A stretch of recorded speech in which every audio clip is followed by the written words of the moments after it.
JL Rock, Women of Action Figure channel. And here we have a bunch of videos that I pulled over from our other channel, but we're going to be repackaging them so we can show off these awesome action figures that I picked up early on. And then after that, we're going to be bringing brand new videos that I have. So we need your help. We need the likes, we need the subs, you need to hit that notification button because, I mean, we have a lot of videos coming up. So without further ado, let's check them out. All right, we're back here at the photo booth and we're going to be looking at this Diamond Select Toys Castlevania Sypha Belnades. And I loved the Castlevania show on Netflix. I thought it was really well done. I think they're doing another series of it coming up soon, but I know it's been a little bit of time in between the two. So I'm really looking forward to it.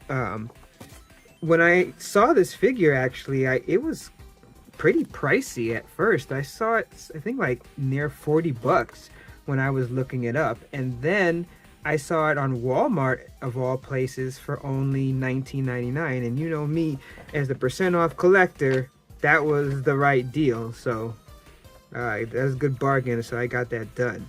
So this is the first one in line that I've gotten. I haven't gotten any of the other ones yet. I do have a collection, if you're new, that I do called the Women of Action Figure. And it's basically female characters that I thought they were well designed, acted, created, all that good stuff. And this was definitely one of them. I love the way her magic, you know, how she was always keeping Belmont on his toes.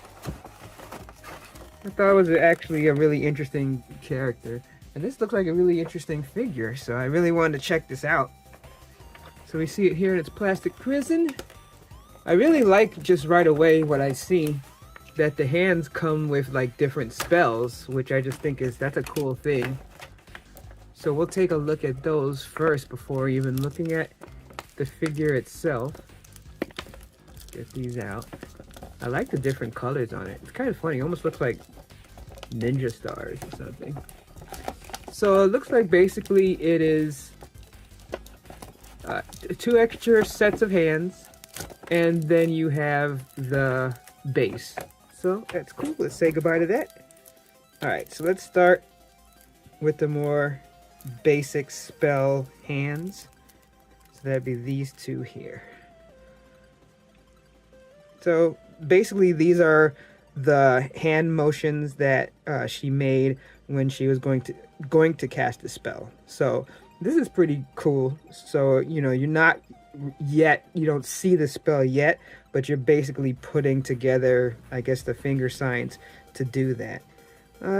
Pretty nice as far as design. I guess it'd be cool if it was a little bit more as far as, let me see if I get closer. Like, I was just seeing like the fingernails, not that detailed there, but I mean, it's not like I got a problem with that. You can see like there when you get in really close, it's like, it's not that great. See the imperfections and stuff, but I ain't tripping on that. So here's one of the spells. It's interesting because each one has a different spell. So this one is kind of like a, I guess, yellowish type of spell. So it's kind of interesting because it's like, it's almost like you have this about to cast, and then this one is like as it's being cast. And then you have the blue, which is kind of like this. So you have that, and then you have the blue of the casting. So I mean, yeah, close up, you know, you see a little thing, but far away is fine. And as far as the stand, pretty much basic stand, made in China. Nothing crazy like that. Okay, so let's check out the figure itself. So I kind of like how it's designed as far as the clothing. I mean, this mirrors what she had, at least part of what she had on the series. And it's that kind of like softer plastic. I mean, I don't think that you really do anything malleable with this, but looks like in this case that this could come off, I believe. It feels like it. Looks like it just might be. Man, look at that neck. Maybe not. I thought it came off. Let me know if it does. It just seemed like going over the head might be difficult, but maybe it's just I just need to try better. And the reason I say that, because it's like she has like the full clothing underneath, so it could definitely do that. But at the same time, it could just be a thing where it's just, you know, to part of the part of her outfit, just to look cool and to have that movement where it's a little bit more dynamic than have it all just one set piece. I really gotta say the face is not bad. I mean, it's still like when you get into the ears and stuff, you see a little stuff there, but it's not bad. I mean, again, it's different when it's kind of based off of a cartoon character versus being based off of a live action character. But that looks nice. And then we have actual skirt, dress, I guess you call it. So that wraps around. So now I have enough experience with this that whenever you see it like this, it's going to be less articulation, even though it's still there. Like you see it there, but because of this, and this is kind of harder. Like these you can bend. This one is not. Doesn't bend up like that. It like bends out, but like this section here is like much harder, so you're not going to be able to get much bending there. But as far as the feet and stuff and the legs, you can see here you got the movement, so you can pivot up. You can do the toe all the way well, and again, kind of like with the fingers on the toes, it's kind of, you know, it's a little rough. I mean, same thing here, like little marks here on the back of the legs, little stuff here. But movement wise, you still can bend the knee. I'm trying to get, that's the thing, like this comes, let me back out so you can see it better. So this comes around all the way in the front, but you can split it here to see the knee. And you can see that it is double jointed. But it's just, you're not gonna be able to get too much. I mean, you can open the back, and then from there you can do the full move. So I mean, that's basically things that you can do where you'll have to open the back area of the dress, but it does have the same articulation that you'll see on a lot of these newer figures with the double joints. So I mean, that's still there. That's cool. And then you have kind of like the ab crunch here. You can twist and turn.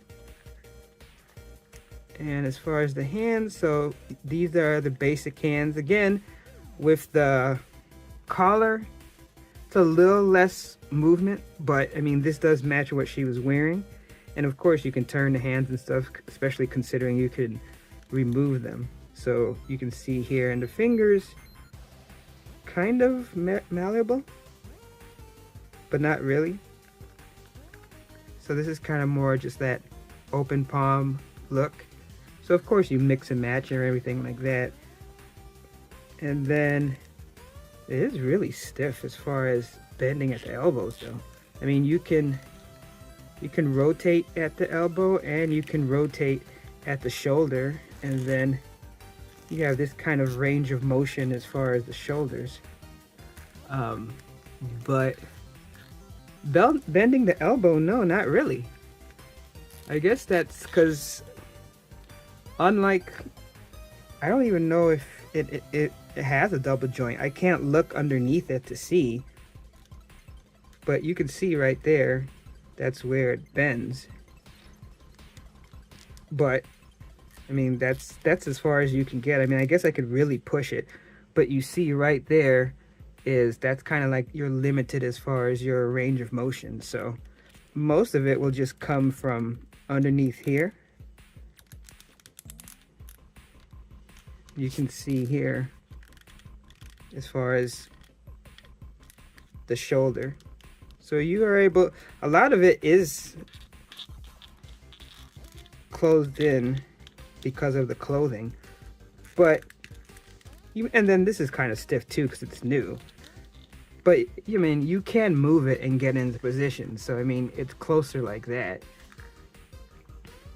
So I'm curious to see how the hands are, because it's like, it's not that easy to get in there, and it's not like I have big hands or anything.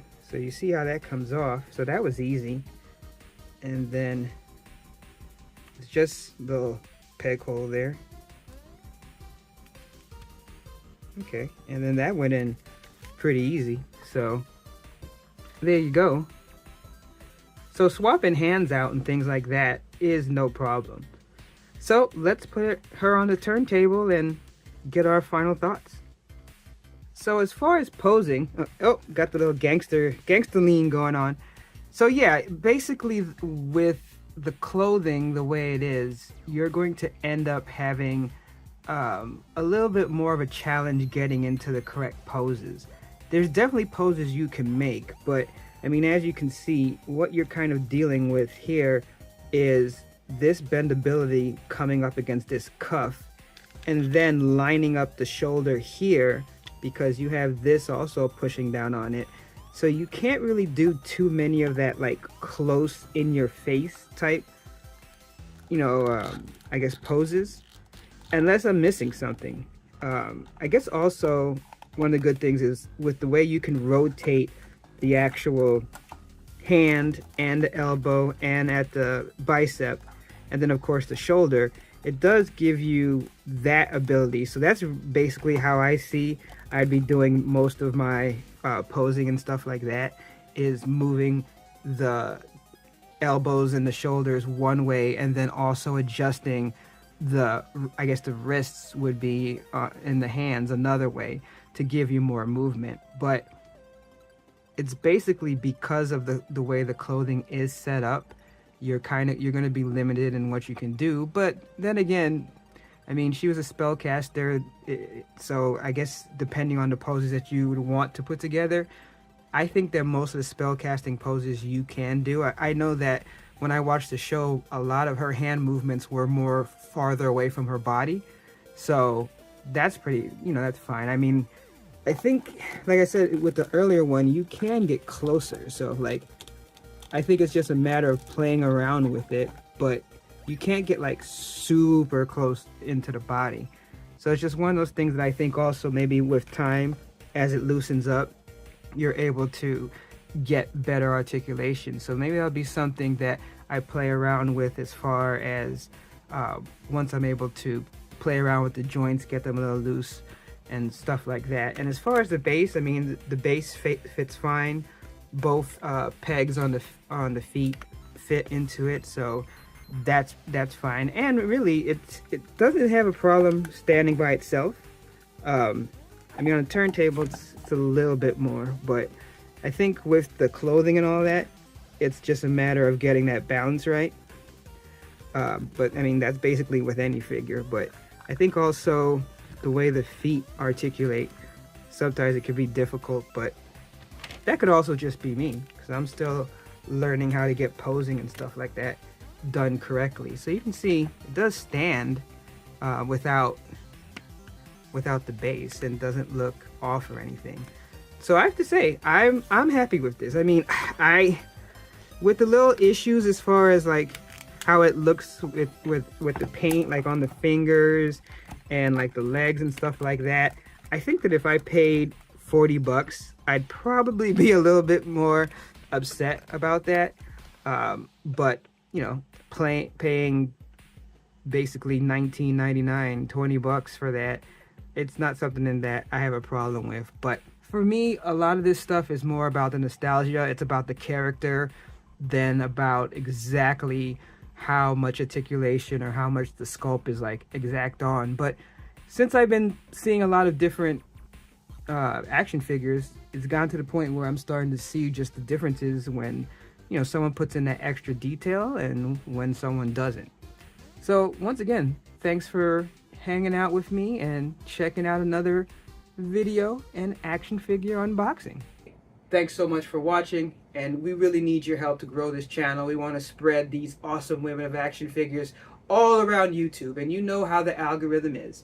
So you gotta do the things that everybody asks for, but we really need it, and we need to have those subs, we need to have those likes, and hit that notification button, because that's the only thing that lets YouTube know that this content is worth it. But I do either way appreciate you for watching, and also those comments are good too. And what I want to ask is that if you know of a woman action figure, a female action figure that I should be looking at, whether I can find it cheap or otherwise, cheaper the better, because I'm still the percent off collector.